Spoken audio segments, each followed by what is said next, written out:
ठीक है, तो हेलो सभी बच्चों को मैं एक बार दोबारा से सभी बच्चों के साथ जुड़ जाता हूं और उन्हें बता देता हूं कि यार आज की क्लास बहुत ज़्यादा इंपॉर्टेंट होने वाली है। और आप सभी बच्चे, आई होप मुझे अच्छे तरीके से अब सभी बच्चे हमारे साथ जुड़ भी गए होंगे, है ना। तो बच्चे हमारे साथ सारे नए जुड़ चुके हैं। और इसी के साथ साथ ये भी बता देना चाहता हूं कि यूरोप में समाजवाद जो हमारी ये क्लास है भाई, है ना, ये हम इस चैप्टर को आज पूर्ण रूप से समाप्त करने वाले हैं। तो भैया सभी बच्चे, हमारे प्यारे बच्चे, रेडी रहें, बिना समय को व्यर्थ करे। आज कोई बातचीत, कुछ इधर उधर की बातें नहीं, केवल और केवल पढ़ाई होगी, ठीक है। तो यूरोप में समाजवाद को हम करने वाले हैं भैया शुरू।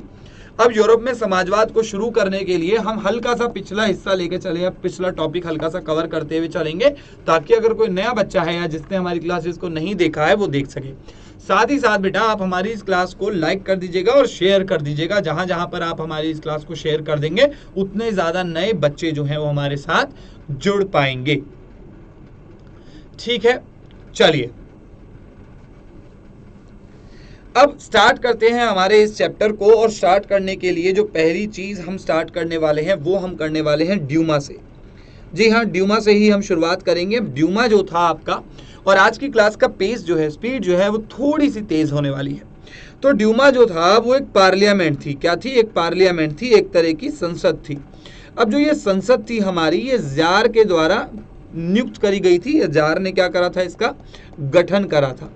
अब क्योंकि जार ने इसका क्या करा था? इसका गठन करा था, तो जाहिर सी बात है अब क्योंकि ड्यूमा का गठन हो चुका है, तो करीब 1905 के तहत किस चीज का ध्यान रखा गया? 1905 के तहत इस चीज का ध्यान रखा गया कि कैसे भी करके हम बाकी की संस्थाओं को, बाकी की जो कम्युनिटी है, बाकी की जो क्लब्स हैं, उनको हम बंद करवा दें। यानी कि हम बाकी चीजों को बंद करवा देना चाहते हैं पूर्ण रूप से। तो सीधी सी बात है, 1905 में उसने बाकी के सभी जितने भी हमारे क्लब्स खुले हुए थे, जितने भी संस्थाएं खुली हुई थी, उन सभी को बंद कर दिया और साथ ही साथ उनको गैर कानूनी घोषित कर दिया।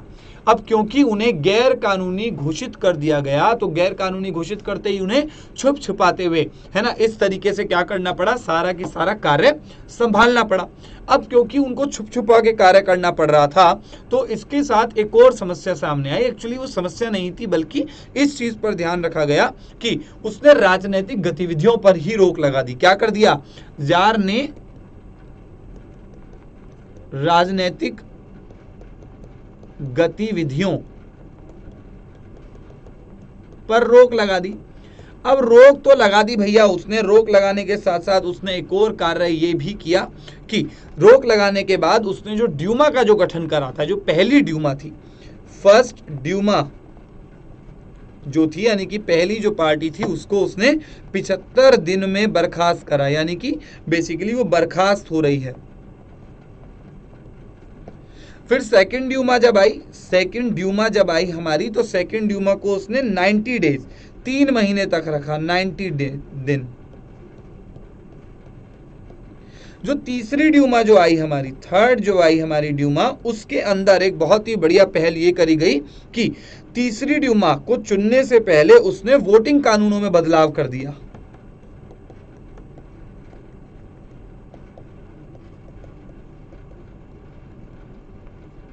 अब क्योंकि उसने वोटिंग कानून में ही बदलाव कर दिया, जिससे क्या हुआ? तीसरी ड्यूमा में कंजर्वेटिव जो नेता हैं,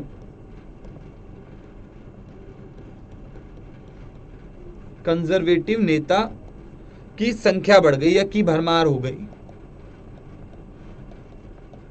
तो यहां तक हम लोग पढ़ के आए हैं। अच्छा, इसी के साथ एक और चीज का ध्यान ये रखना है कि यार प्लीज आज की क्लास में हम सभी लोग केवल और केवल पढ़ाई पर ही फोकस करेंगे, इसके अलावा और कोई बात नहीं करेंगे यार, अदरवाइज ये जो हमारा चैप्टर है ये नहीं पूरा हो सकता है, ठीक है। तो केवल और केवल पढ़ाई पर सभी बच्चे कमेंट्स में कोई इधर उधर की बात ना करें, चाहे वो कितनी ही इंपॉर्टेंट आपके लिए क्यों ना हो, वो सारी बातें हमारी हो सकती हैं। लेकिन आज की क्लास को, आज के जो ये क्लास है, इसके अंदर हमें इस चैप्टर को कंप्लीट करना बहुत बहुत बहुत ज्यादा जरूरी हो चुका है। अदरवाइज आपका जो ये चैप्टर है ये अधूरा छूट जाएगा भाई, ठीक है।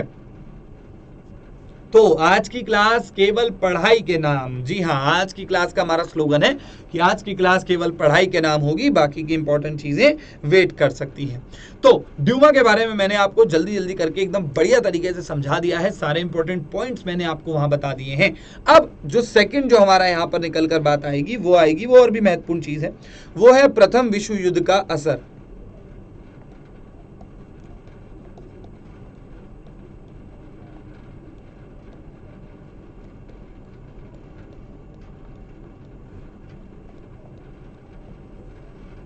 प्रथम विश्व युद्ध का असर जो है इसके बारे में हम पढ़ेंगे। सभी बच्चे हमारे अपने कमेंट सेक्शन में मुझे ये बताएंगे कि प्रथम विश्व युद्ध के बारे में बच्चे जो हैं हमारे प्यारे क्या क्या जानते हैं। तो कमेंट सेक्शन को लगातार भरते रहिए और अपने कमेंट्स को उसमें भैया पुश करते रहिए, डालते रहिए अपने कमेंट्स को, पता तो चले, है ना, थोड़ा सा आइडिया तो लगे हमें। तो जल्दी जल्दी से अपने जितने भी आप लोगों के कमेंट्स हैं फटाफट से उनको करो यार, ताकि हमें एक बढ़िया तरीके से एक आइडिया ये लग सके कि किस प्रकार से पूरा की पूरा मतलब क्या है, प्रथम विश्व युद्ध क्या है, ये जानना मैं चाहता हूं। जल्दी से बताएंगे बच्चे। मैं यहां पर इतने इंपॉर्टेंट पॉइंट्स को लिख रहा हूं, फिर मैं उन्हें एक्सप्लेन करूंगा। इतने आप सभी बच्चे कमेंट्स को चालू रखिए भैया, ठीक है। और जब मैं आप लोगों को प्रथम विश्व युद्ध पढ़ाऊंगा, जब मैं इसके बारे में चीजें बताऊंगा, तो आप इसको मैच कर सकते हैं कि कौन से बच्चे ने सही लिखा है या कौन से बच्चे ने गलत किया है। अगर आपने गलत इंफॉर्मेशन दी है विच मीन्स भाई आपको या तो आता नहीं था, और अगर नहीं आता है तो आप कमेंट्स में अपना नॉर्मल शांति से बैठ भी सकते हैं, कोई ऐसी दिक्कत नहीं है। कोशिश ये कीजिए जो भी इंफॉर्मेशन आप दे रहे हैं उसके पीछे ठोस सबूत हो, यानी कि फैक्ट्स हो, गलत इंफॉर्मेशन नहीं देनी है, ठीक है। हाँ चलिए, तो प्रथम विश्व युद्ध के बारे में थे, तो ये भैया सबसे इंपॉर्टेंट चीज ये थी कि काफी लोकप्रिय युद्ध था।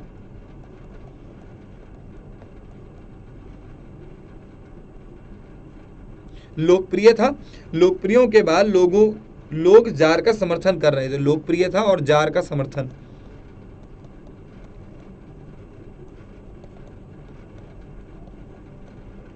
अब क्योंकि लोकप्रिय था और जार का समर्थन लोग कर रहे थे, तो इससे क्या हुआ, जब युद्ध खिंचने लगा, यानी कि अभी तो ये शुरुआत है, अभी तो ऐसा लग रहा है कि यार चलो जार का सपोर्ट करते हैं, हाँ युद्ध आ रहा है, लोकप्रिय है, देश भावना, देशभक्ति एकदम चरम सीमा पे थी कि आ जाने दो, किसी को भी हम दबने वाले नहीं हैं, हम किसी को छोड़ने वाले नहीं हैं, सभी को हम क्या कर देंगे, तबाह कर देंगे भैया, किसी को नहीं छोड़ेंगे। इतनी देश भावना, इतना लोकप्रियता उस समय बढ़ी हुई थी और जार के समर्थन में थे सारे की सारे लोग। लेकिन जब ये युद्ध लंबा चलने लगा, बट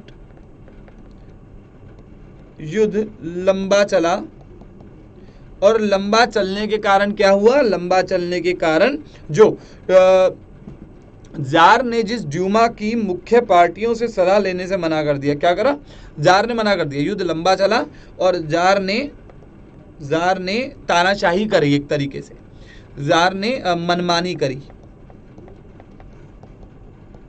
मनमानी करने से क्या हुआ, जार को मिलने वाला समर्थन घटने लगा। अब जो समर्थन इसको यहां मिल रहा था, इसके बाद समर्थन कम हुआ, समर्थन घटने लगा। भाई जाहिर सी बात है, अगर आप मनमानी करोगे तो क्या होगा, समर्थन तो कम ही होगा। अगर आप मनमानी करोगे, अगर मैं अपनी मनमानी करने लगूं कि नहीं मैं किसी भी बच्चे की बात नहीं सुनूंगा, बच्चों को समझ में आए चाहे ना आए मुझे कोई लेना देना नहीं है, है ना, अगर मैं इस तरीके की मनमानी करूंगा तो क्या करोगे भैया, समर्थन डालोगे, ग्रुप छोड़ दोगे, फला फला क्लास छोड़ दोगे, कोई यूट्यूब पे है तो यूट्यूब वाला छोड़ देगा, ऐप वाला है तो ऐप वाला छोड़ देगा मेरी क्लास देखना। तो समर्थन घटने लगा भैया, अगर मनमानी करा उस जार ने तो ये चीज हुई। अब हुआ क्या, इससे सेना, जो रूसी सेना है उसकी पराजय, रूसी सेना की पराजय।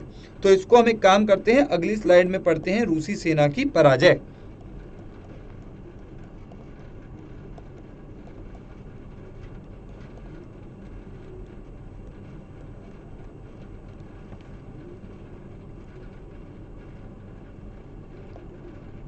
इसी के साथ साथ जितने भी बच्चे कमेंट्स में इधर उधर की बात कर रहे होंगे, तो भैया ऐसा ना करिएगा, पढ़ाई पे फोकस रखिए, क्योंकि पढ़ाई करोगे समझ आएंगी चीजें तो अगली क्लास में भी आओगे, वरना इधर उधर हो जाओगे भैया, ठीक है। तो रूसी सेना की पराजय हुई। अब हुई क्या, देखो भाई, पराजय होने के पीछे एक चीज तो आपको यह भी ध्यान रखना होगा कि 1914 से 1918 ये वह अवधि है जिसमें हमारा जो प्रथम विश्व युद्ध था वो चरम पर था। ठीक है, अब 1914 से 1918 के बीच ये जो हमारा प्रथम विश्व युद्ध है, फर्स्ट वर्ल्ड वॉर जो था, ये हमारा चरम सीमा पर था। अब ऐसे में हुआ ये कि पूर्वी मोर्चे पर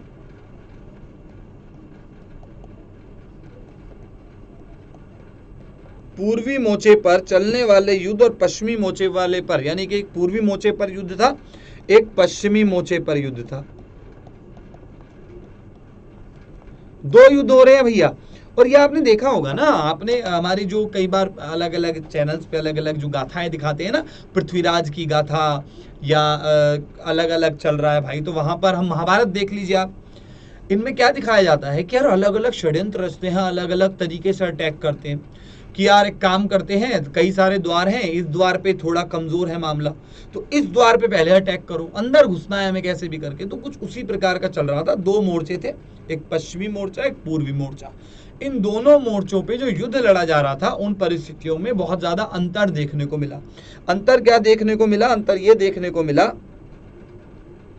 कि पश्चिम में पूर्वी फ्रांस की सीमा पर सेना खाइयों में लड़ रही थी, यानी कि जो पश्चिम था यहां पर सेना खाइयों में लड़ रही थी, खाइयों में लड़ रही थी। ठीक है जी हाँ भाई, पढ़ाई करिए सभी बच्चे। सेना खाइयों में लड़ रही थी, इस चीज का आप सभी को ध्यान रखना है। ठीक है, पूर्वी सेना के अगर मैं बात करूं तो पूर्वी मोर्चे पर सेना काफी आगे बढ़ चुकी थी। यहां पश्चिम मोर्चे पर भी खाई में, पश्चिम मोर्चे पे अभी भी सेना खाइयों में लड़ रही है, आगे नहीं बढ़ पाई, लेकिन पूर्वी मोर्चे पर जो सेना थी वो काफी आगे बढ़ चुकी थी, काफी आगे बढ़ चुकी थी।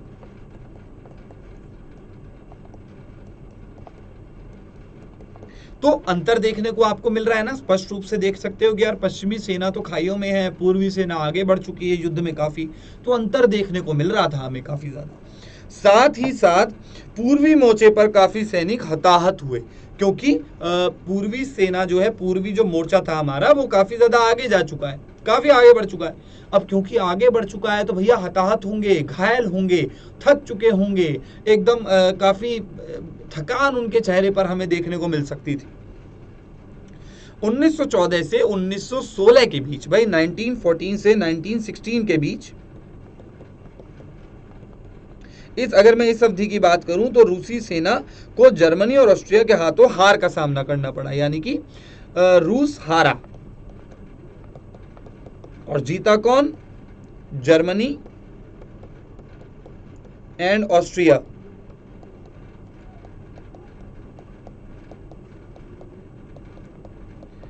तो ये पॉइंट्स हमें यहाँ पर निकल कर आते हैं। आई होप आप सभी बच्चे बिना समय को व्यर्थ करे हमारे इन सारे महत्वपूर्ण पॉइंट्स को नोट कर लीजिए। ठीक है, क्लियर है? तो जर्मनी एंड ऑस्ट्रिया क्या है, उन्होंने जीत लिया। 1914 से 1916 में रूस को हार का सामना करना पड़ा। तो इस प्रकार से ये पूरी की पूरी स्थितियां जो हैं वो आगे बढ़ने लगी। अब क्योंकि रूस हार का सामना कर चुका है तो 1917 तक 70 लाख से अधिक लोग मारे जा चुके हैं। अब 1917 आते आते 70 लाख से ज्यादा लोग हारे गए।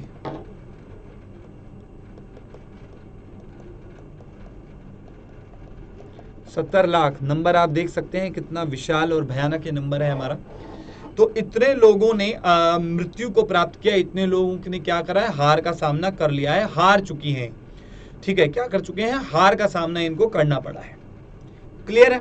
ठीक है, चलिए ये वाला भी बात हो गई हमारे कि 1917 70 लाख से ज्यादा लोग मारे गए, इतने लोगों ने हार का सामना किया। समझ गए सभी बच्चे? ठीक है, इसके बाद अगर बात करते हैं हम, जब भाई रूसी सेना पीछे हटने लगी तो रास्ते में पड़ने वाले मकानों और फसलों को तबाह कर दिया गया। यानी कि अब रूसी सेना हार रही है। अब अगर रूसी सेना हार रही है तो क्या हुआ, हारने से क्या होगा, अरे भैया पीछे हटेंगे। भाई दो दोस्त लड़ गए, मान लो कोई भी फला बच्चा है, कोई भी आप नाम का उदाहरण ले लीजिए, आशीष हो गया है या कोई और टीचर का नाम, मतलब बेसिकली कुछ भी हो गया, आशीष, रोहन, रोहित, करण, तरुण, अफसाना, खुशबू, या फला फला कोई भी बच्चा हम ले लेते हैं, कोई भी नाम, सरिता या ऋतिका, कोई भी नाम आप ले लीजिए, तो ये जो है इनके बीच लड़ाई हो गई। अब भाई दो लोग लड़ रहे हैं तो दो लोगों में एक ताकतवर होगा, एक कमजोर होगा। कमजोर वाला पीछे हटेगा, चांसेस हैं। कोई दिलेर हुआ तो भैया अलग बात है, वरना पीछे हटेगा। कोई थोड़ा सा डरपोक नेचर का हुआ, कमजोर दिल का हुआ, पीछे हटेगा, भागेगा पीछे बच के। अब वो पीछे भटके के भागेगा तो वो क्या कर रहा है, वो अपना जो ग्राउंड है, जो भूमि जहां पर वो लड़ रहा था, वो उसे छोड़ के भाग रहा है, पीछे हो रहा है। अब जैसे जैसे वो भाग रहा है, दूसरी सेना उन पर हावी हो रही है। अब जैसे जैसे दूसरी सेना हावी हो रही है, दूसरी सेना उनके स्टेट में, उनके प्रांत में, राज्य में, देश में घुसती आ रही है। अब जब वो घुसती आ रही है उनके देश में, उनके स्थान पर, उनके क्षेत्र में, तो जाहिर सी बात है तबाही तो होगी। तो वो क्या कर रही है, आने वाले सारे प्रदेशों में जो फसल, सेना, जितनी भी चीजें हैं, उनको तबाही करती जा रही है। और तबाही करने के साथ साथ उसने करीब करीब 30 लाख लोगों को शरणार्थी बना दिया। कुल मिला के 30 लाख शरणार्थी हो गए। उनका घर बार, कारोबार, सब कुछ उनसे छिन गया। यानी कि अब उनके पास मेजर, उनके पास ऐसा कुछ भी नहीं था। अब भाई हार चुके हो, हारने के बाद क्या होता है, राजा की छवि को नुकसान पहुंचता है। राजा की छवि को नुकसान पहुंचा, समझ रहा है। इस पार्ट को मैं स्टोरी की तरह आपको समझाने का प्रयास कर रहा हूं कि राजा की छवि को नुकसान पहुंचा है। अब सैनिक ऐसी लड़ाई नहीं चाहते थे। सैनिक कह रहे थे कि यार अब नहीं बस की हो रहा, हम 70 लाख लोगों को खो चुके हैं, 30 लाख से ज्यादा लोग शरणार्थी हो चुके हैं। अब सेना इस हाल में ही नहीं है कि वो इस युद्ध को कंटिन्यू कर सके या इस युद्ध को और ज्यादा लड़ सके। समझ रहे हैं आप, इस भाव को समझिए कि अब उनके बस की नहीं रहा, अब उनकी हिम्मत नहीं रहा, वो हिम्मत को हार चुकी है कि भाई नहीं हो रहा है हमसे, अब बस की नहीं रहा है हमारे, प्लीज कुछ कीजिए, प्लीज कुछ करिए। कुछ इस प्रकार की अप्रोच रखने की उनसे मांग करी गई। अब यहां से एक और स्थिति निकली कि यार इतना नुकसान हुआ तो उद्योगों पर इसका क्या असर हुआ, उद्योग पर असर।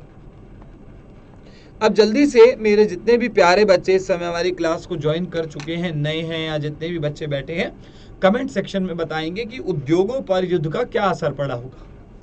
फटाफट से आप करिए। इतने में महत्वपूर्ण पॉइंट्स को लिखता हूं, फिर हम उसको समझने का स्टोरी की तरह प्रयास करेंगे।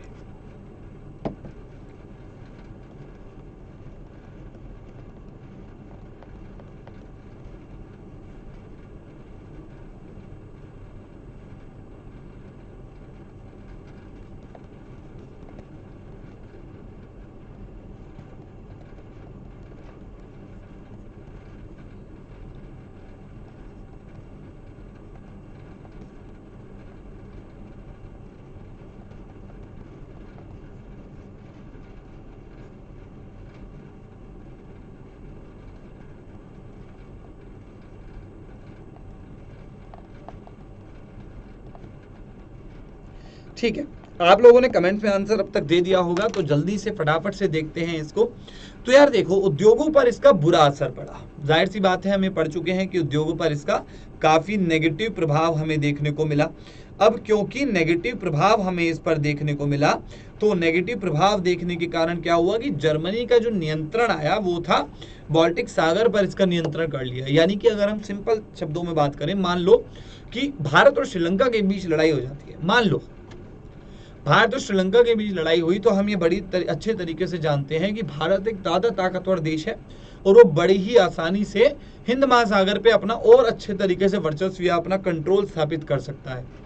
ऐसे में श्रीलंका क्या करेगा, अगर भारत ने इनके बीच लड़ाई हो जाए और भारत हिंद महासागर पे कंट्रोल पूर्ण रूप से कर ले, जो कि कहीं ना कहीं उसका बहुत अच्छा कंट्रोल ऑलरेडी है, पर और अच्छे तरीके से कर ले, तो श्रीलंका की आपूर्ति या श्रीलंका के पास जो सामान आ रहा था उसको वो बड़े आसानी से कंट्रोल कर सकता है।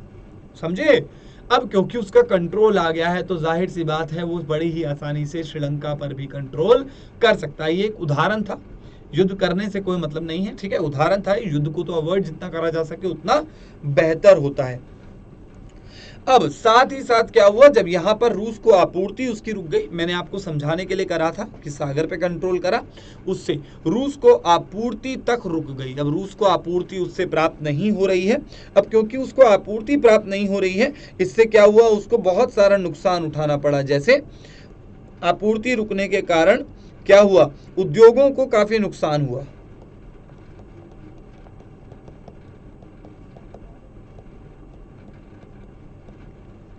क्लियर है यहाँ तक सभी बच्चों को? कमेंट सेक्शन में आप लोगों को थम्स अप देना है अगर आप लोगों को क्लियर कॉन्सेप्ट ये हो चुका है। मैं मानते हैं कि आज हमारी स्पीड थोड़ी सी फास्ट है, बट जस्ट बिकॉज हमें ये चैप्टर आज समाप्त करना है।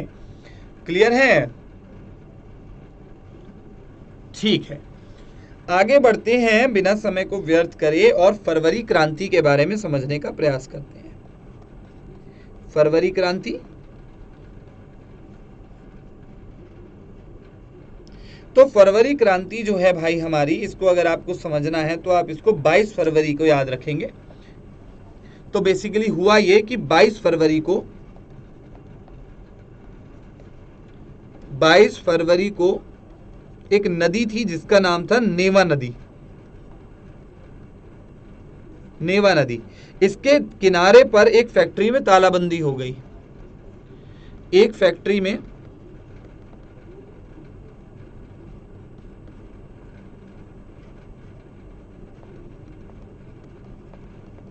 तालाबंदी से मतलब होता है कि आपने उस फैक्ट्री को बंद कर दिया है, आपने उसे क्लोज कर दिया है। तालाबंदी हो गई और अगले दिन 50 फैक्ट्रियों के मजदूर हड़ताल पर चले गए। तालाबंदी हुई, नेक्स्ट डे यानी कि हमारा 23 फरवरी को क्या हुआ, 50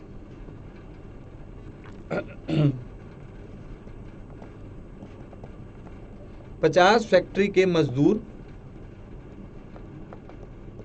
हड़ताल पर गए। अब भैया हड़ताल होगी तो जाहिर सी बात है कि काम रुक जाएगा। ठीक है, समझ आ गया? हड़ताल होगी तो क्या होगा, काम रुक जाएगा।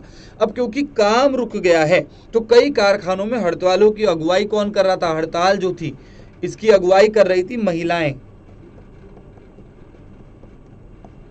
लीड कर रही थी बेसिकली। ठीक है, LEAD, लीड करना यानी कि अगुवाई करना, एक तरीके से चीजों को अपने कंट्रोल में रखना। तो महिलाएं ये कार्य कर रही थी। अब हुआ ये कि भैया यहाँ से जो सारा की सारा ये जो कार्य चल रहा था, उस कार्य के चलते एक चीज ये हो गई कि करीब करीब हमारा, या इसको कुछ इस तरीके से समझते हैं कि 23 तारीख तक अब तक हम आ चुके हैं।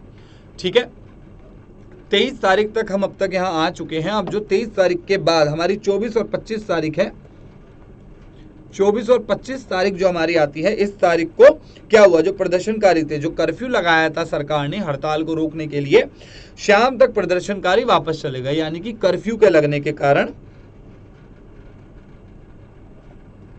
कर्फ्यू लगा, कर्फ्यू के कारण घर वापस आए।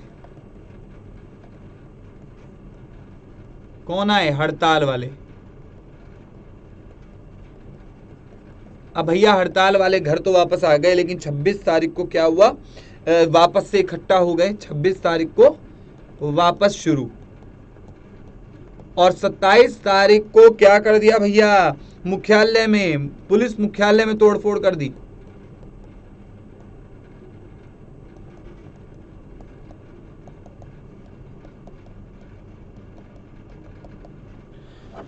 क्या कर दिया? 27 तारीख को पुलिस मुख्यालय में तोड़फोड़ कर दी गई।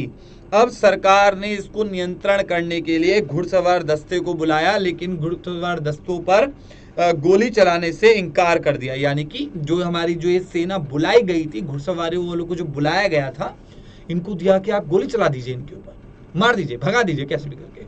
लेकिन घुड़सवारों ने मना कर दिया। उनको कहना क्या था, भाई हमारे अपने लोग हैं, इनको क्यों मारे, इनको कैसे मारे, भाई इनकी गलती नहीं है। अगर तालाबंदी कर दी गई, आपने किसी का रोजगार उनसे छीन लिया, तो किस प्रकार आप ये उम्मीद कर सकते हैं कि भैया वो शांति से, प्यार से बैठकर सारे मामले को निपटाएंगे। अब जो अन्य रेजिमेंट आ गई, उन्होंने भी विद्रोह कर दिया, सिपाहियों ने विद्रोह कर दिया। टेक्निकली क्या देखने को मिला यहां से, ये देखने को मिला कि सिपाहियों के द्वारा विद्रोह, सिपाहियों ने ही विद्रोह कर दिया। अब भैया सही बताएं तो सारे विद्रोह एक तरफ, लेकिन जब सिपाही विद्रोह पे आ जाते हैं तो उनके पास क्या है, उनके पास अनुभव है, उनके पास स्किल्स हैं, उनके पास ताकत है, उनके पास हथियार हैं। तो भैया उनके विद्रोह से बचना आसान नहीं होता है कि नहीं है? तो जब सिपाहियों ने विद्रोह करा तो 27 फरवरी को सिपाही और मजदूर सोवियत बनाने के लिए उसी भवन में एकत्रित हुए जहां ड्यूमा की बैठक हुई थी। यानी कि वो लोग वहीं पर ही एकत्र हो गए और वहीं से ही उन्होंने हमारी इस कहानी को आगे ले चले, आगे बढ़ा दिया भैया उन्होंने हमारी इस कहानी को। और आगे बढ़ाने के साथ साथ क्या करा, यहीं से उन्होंने बेसिकली क्या करा, इस तरह 1917 की फरवरी क्रांति को, राजतंत्र को खत्म कर दिया। इन्होंने पूरा की पूरा सिस्टम हिला दिया और आकर क्या करा इन्होंने, तकरीबन 1917 में इन्होंने फरवरी क्रांति ने रूस में राजतंत्र को खत्म कर दिया। क्लियर है, यानी कि कहां से कहां तक बात पहुंची, एक तालाबंदी से फरवरी क्रांति शुरू हुई और कैसे कैसे करके इन्होंने सिपाहियों को भी अपने साथ जोड़ लिया। अब जो घुड़सवार आए उन्होंने भी गोली चलाने से मना कर दिया और घुड़सवार भी इनके साथ जुड़ गए, मजदूरी इनके यूनियन वगैरह के साथ। उन्होंने क्या करा, ड्यूमा में, जहां पर ड्यूमा का गठन था, जहां बैठक होती थी, उसी जगह पर वो एकत्र हुए और वहां पर उन्होंने कुछ इस प्रकार की चीजें करी कि भैया वहां पर 1917 आते आते फरवरी क्रांति ने जो क्या कर दिया, पूर्ण रूप से रूस में राजतंत्र को समाप्त कर दिया। क्या कर दिया, राजतंत्र को उसने पूर्ण रूप से समाप्त कर दिया। अब राजतंत्र तो समाप्त हो गया। अब यहां पर जो एक किस्सा आता है हमारा निकलकर, वो आता है हमारा अक्टूबर क्रांति का। किसका आता है, अक्टूबर क्रांति का निकलकर आता है।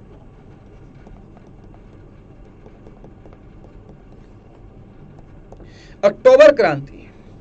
अब अक्टूबर क्रांति में बेसिकली वहां पर जार का जिक्र था या उन सभी लोगों का जिक्र था, तो यहां पर जिक्र किसका आ जाता है, लेनिन का। तो लेनिन को डर लग रहा था। क्या था, लेनिन को डर लग रहा था। डर किस बात का हो सकता है भैया, क्या कोई बच्चा बता सकता है कमेंट सेक्शन में कि किस बात का डर हो सकता है? तो डर हो सकता है कि अंतरिम सरकार तानाशाही ना लागू कर दे। क्या है कि जो सरकार है वो तानाशाही ना लागू कर दे।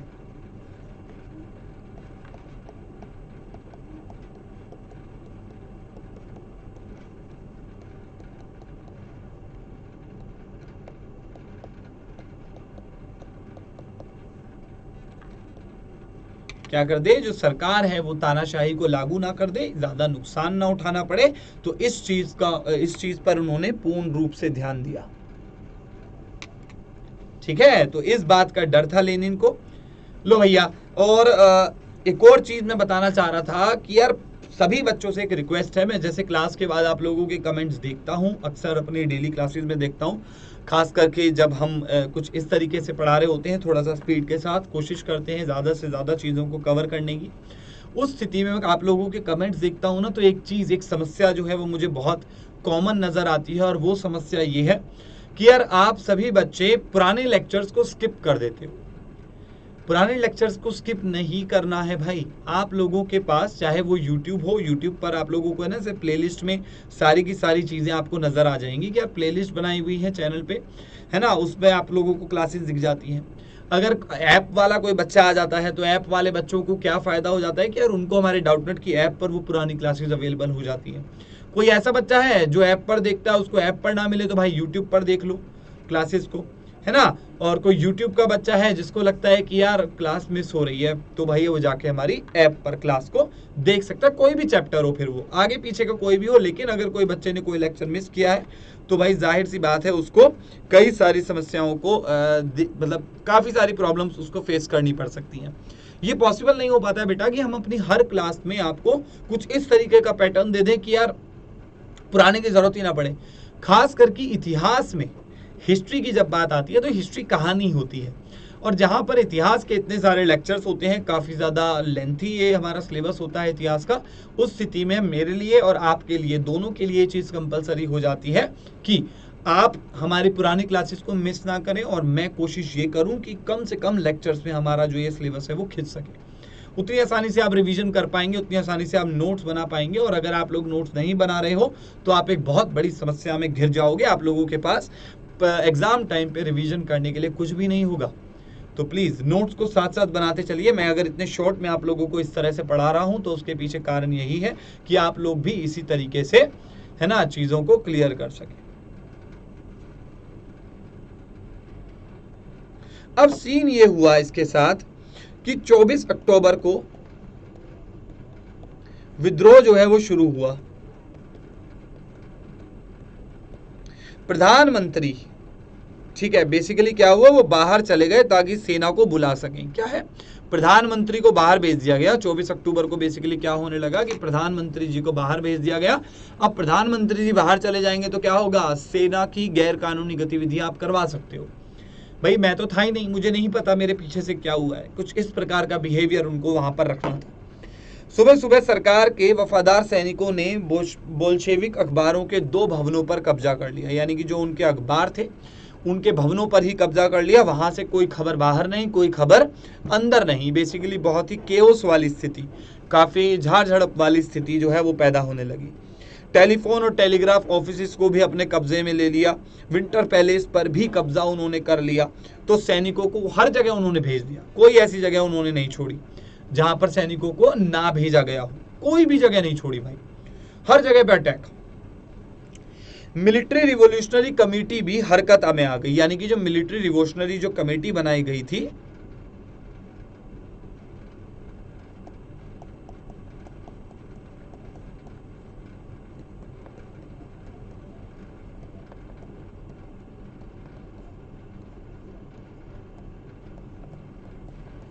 मिलिट्री रिवोल्यूशनरी कमेटी भी जो बनाई गई थी वो भी अब हरकत में आ चुकी है। और हरकत में आने के बाद क्या करा है, अपने समर्थकों को सरकारी जो दफ्तर हैं उन पर कब्जा करने के लिए बोल दिया कि जाइए और सरकारी दफ्तरों पर कब्जा कीजिए और सारी की सारी स्थिति को आप अपने कंट्रोल में रखने का प्रयास करिए। तो बेसिकली यहां से एक चीज निकल कर ये आई कि यार पूरे की पूरे वारदात के बाद यही एक पूरा वारदात है, या इतनी सारी गतिविधियों को ही हमने जो यहाँ पर हमने अक्टूबर क्रांति का नाम दिया कि यार इसको हम अक्टूबर क्रांति के नाम से जानते हैं। अब हुआ क्या, बेसिकली ये सारी की सारी स्थिति हमें कहां पर लेके चली गई, तो बेसिकली यहां पर गृह युद्ध तक स्थिति चली गई। कहां तक चली गई स्थिति, गृह युद्ध तक, गृह युद्ध तक। जी हाँ, गृह युद्ध तक की ये पूरी की पूरी स्थिति बन गई है। तो हमारे यहाँ पर बेसिकली क्या होने लगा है कि 1918 से लेकर 1919 का जो हमारा ये काल रहा, इस समय पर हमारे यहाँ से तात्पर्य है रूस से, इस समय भारत की बात नहीं कर रहे हैं, ये ध्यान रखना। तो रूस में क्या होने लगा, बेसिकली यहाँ पर अधिकांश हिस्सों पर हमारा ग्रीन्स यानी कि सोशलिस्ट रिवोल्यूशनरी जो है उनका एक तरीके से नियंत्रण होने लगा, उनका पूर्ण रूप से यहाँ पर हमें कंट्रोल देखने को मिलने लगा। क्लियर है, उनको हमें यहाँ पर देख सकते हैं कि यार उनका कंट्रोल आ चुका है पूर्ण रूप से।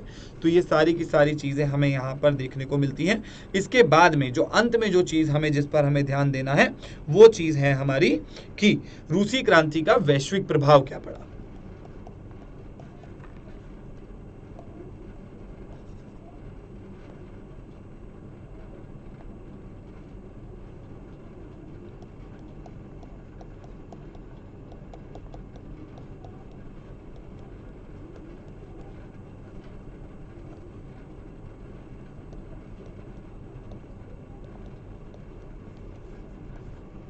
रूसी क्रांति का वैश्विक प्रभाव क्या पड़ सकता है, ठीक है। तो ये लेक्चर हमारा बस अब समाप्त होने को है। इसके बाद हम थोड़ा सा क्या करेंगे भैया, शिफ्ट आएगा हमारे सोशल साइंस की क्लासेस में भी थोड़ा सा बदलाव लाने के प्रयास करेंगे।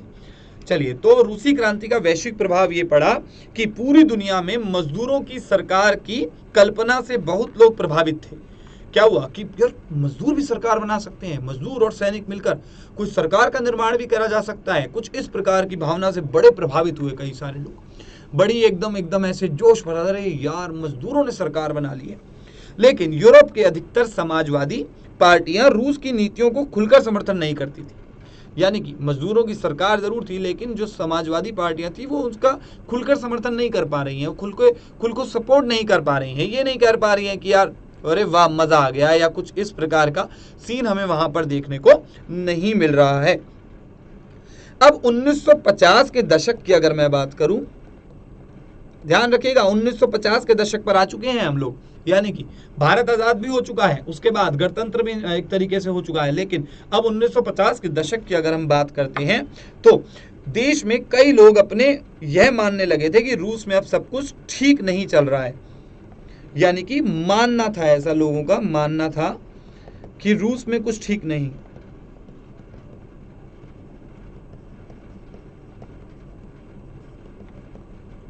अब रूस में कुछ ठीक नहीं है, ये इनका मानना था। हालांकि जो हमारा यूएसएसआर था वो क्या बन चुका था, एक औद्योगिक शक्ति बन चुका था।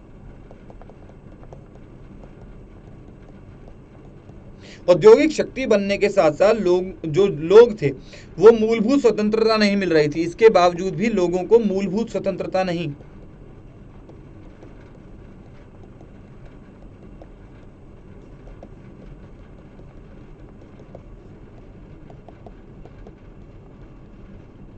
ठीक है, तो कुछ इस प्रकार की स्थिति हमें यहां पर देखने को मिलती है। और इसी के साथ भैया हमारा ये चैप्टर दी एंड होता है।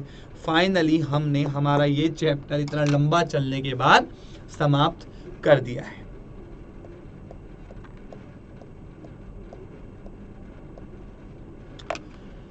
तो हमारा ये अध्याय यूरोप में समाजवाद अब पूर्ण रूप से समाप्त होता है। इसी के साथ आप लोगों को बेटा मैं एक होमवर्क देना चाहता हूँ। होमवर्क देने के पीछे कारण क्या है कि आप लोग जो हैं कुछ पढ़ाई करके आए, तो होमवर्क में मैं आप लोगों को बता देता हूँ। होमवर्क के लिए सभी बच्चे रेडी रहेंगे। आज की क्लास में एक होमवर्क है कि आप लोगों को एक बार ये जो चैप्टर है ये रीड करना होगा। रीड करने के साथ साथ आपको यूएसएसआर के बारे में पढ़ना होगा। कारण ये है कि आप लोग अगर पढ़ेंगे ना, वैसे आप लोग अवॉइड कर देंगे क्योंकि आपको लगेगा यार चैप्टर समाप्त हो गया, चलो छोड़ देते हैं, लेकिन ऐसा नहीं करना है। चैप्टर मुश्किल बहुत ज़्यादा है, चैप्टर इंपॉर्टेंट बहुत ज़्यादा है। इसका जिक्र हम अपनी नेक्स्ट क्लास में भी कर सकते हैं, कोई इशू नहीं है उस चीज़ को लेके। तो चैप्टर को रीड करना है और यूएसएसआर के बारे में पढ़ना है। ठीक है, क्लियर है? चलिए, तो बेटा अब हम क्या करते हैं, हमारी इस क्लास को समाप्त करते हैं और अब आप लोगों से मुलाकात होगी हमारी अगली क्लास में। और कुछ शिफ्ट लेकर आएंगे क्लासेस के अंदर, थोड़ा सा और इंटरेस्टिंग करेंगे क्योंकि इतिहास था ये वाला चैप्टर आपका समाप्त हो चुका है। थोड़ा सा इंटरेस्टिंग बनाएंगे क्लास को, बोरिंग नहीं रखना है क्लास को थोड़ा। ठीक है, चलिए बच्चों, फिर मुलाकात होगी आपसे। Thank you so much.